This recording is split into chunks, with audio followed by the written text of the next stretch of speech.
নবীজি বলছেন, কেউ যদি চায় যে তার রিজিকটা লম্বা হোক, হায়াতটা লম্বা হোক, সে যেন আত্মীয়তার সম্পর্ক বজায় রাখে।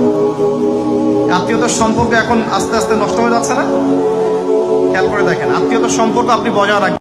একটা বছর যে চলে গেল, এক বছর চলে যাওয়াতে কি আমার খুশি হওয়া উচিত না কষ্ট পাওয়া উচিত? আমার জীবন থেকে একটা বছর চলে গেল মানে আমি কবরের দিকে এক ধাপ এগিয়ে গেলাম। এখন এগিয়ে যাওয়ার খুশিতে আপনি আজকে উৎসব পালন করছেন। আস্তাগফিরুল্লাহ, কি বুদ্ধি মাথায় দেখেন।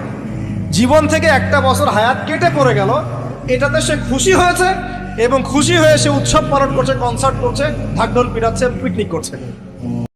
আপনাকে কেউ কষ্ট দিলে মুস্কি হাসি দিয়ে ক্ষমা করে দেন, এটাই তার সর্বোচ্চ শাস্তি।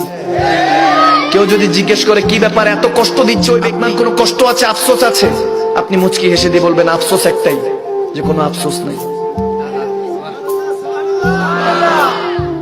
যে সময়গুলো আমাদের জীবন থেকে চলে গেছে, আপনি আমি যদি 1000 রাকাত নামাজ পড়েও আল্লাহর কাছে কান্নাকাটি করি, সেটা কিন্তু আর ফিরে আসবে না।